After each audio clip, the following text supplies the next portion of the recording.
pauvre Thierry, je parle à la régie et au réalisateur. Il s'est reconnu. La soupe aux choux. La soupe aux choux pour Philippe Collignon qui va effectivement nous parler d'un petit potager d'intérieur.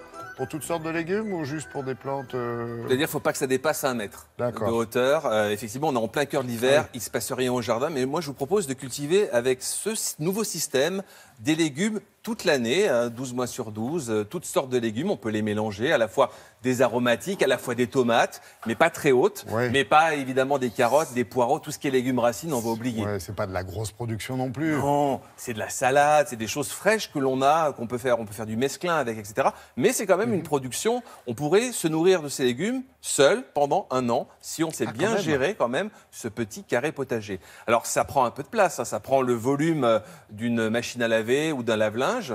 C'est un choix. C'est joli.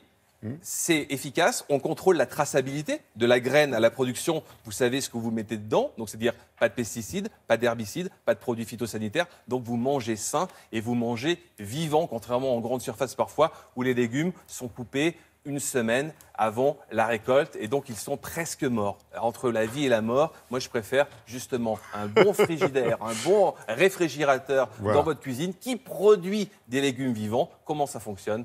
Regardez.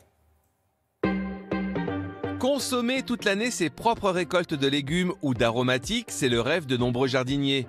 Alors pour les citadins pressés en manque d'espace vert, le potager d'intérieur est la solution. Et désormais, un tout nouveau système domestique fait son apparition. Sans aucun produit chimique, toutes les herbes aromatiques et même les fleurs poussent en quelques semaines. Attention aux végétaux grimpants comme les tomates, elles peuvent se sentir à l'étroit. Je ne voulais pas faire un énième petit potager à poser. L'idée, c'était d'en faire un potager de cuisine encastrable, comme un véritable produit électroménager. C'est pour ça qu'on a un format familial aussi, donc 16 plantes et pas 3 ou 6.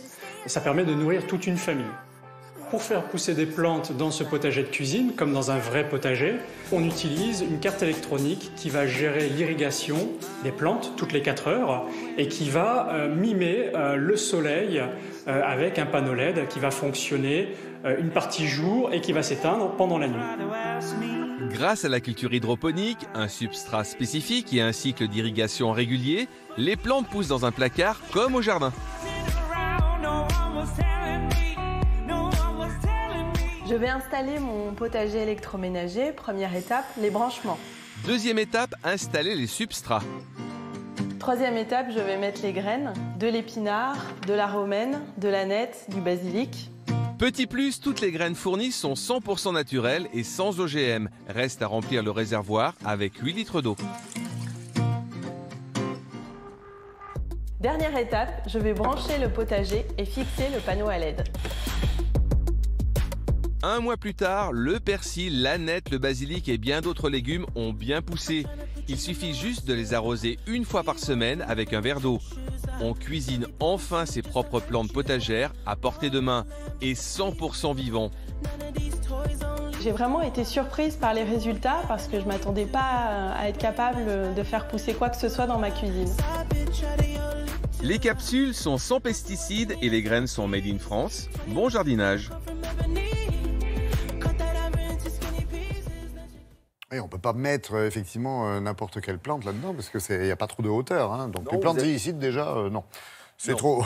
Alors, pas assez haut. Sinon, ces graines comme plants. Voilà, ce sont des petites graines qui sont dans des petites pastilles de tourbe qui grandissent avec l'eau. Et puis comme ça, vous achetez, vous avez à peu près une 50aine de variétés de légumes, de plantes aromatiques que vous pouvez mettre soit en 1 fois, soit en plusieurs fois dans ce potager. Ce qui est intéressant, c'est qu'on le gère comme le système américain du potager à l'américaine, c'est-à-dire on prend une plante, on la consomme, d'autres poussent à côté, on la remplace. Il y a toujours quelque chose à manger si on sait gérer. On appelle ça la façon escargot, c'est-à-dire en gérant correctement les entrées et les sorties, tout simplement. Il y a des légumes plus pratiques que d'autres? Oui, les salades romaines, les salades françaises, les tomates, les petites tomates, toutes les plantes aromatiques basilic, plantes aromatiques en général, ça pousse très très bien. Voilà, ça vous permet de faire des salades fraîches. Oui, parce que sinon, le genre patate douce, ça prend toute la place, quoi. C'est affreux. Vous m'avez parlé de quoi? De culture hydro? Hydroponique. La culture hydroponique, c'est pas récent. Donc ça, c'est un système novateur, mais avec un système qui n'est pas récent. La culture hydroponique, ça part du principe de base que la plante n'a pas besoin de terre pour pousser. Elle peut pousser dans l'eau si on la maintient et si on lui apporte les engrais nécessaires. Le sol n'étant qu'un maintien et un frigo pour les éléments fertilisants. Donc la culture hydroponique, une plante peut pousser dans l'eau, tout simplement. Donc l'eau, elle en a besoin. Si on y a mis une dose de fertilisants, et elles sont tenues toutes seules. Voilà. Merci. Et comme d'hab, vous nous mettez tout ça sur le site Télématin. On est d'accord. Merci, messieurs, pour votre passage à Cajar. C'était bien sympa et instructif. On se retrouve tout à l'heure, juste après le journal.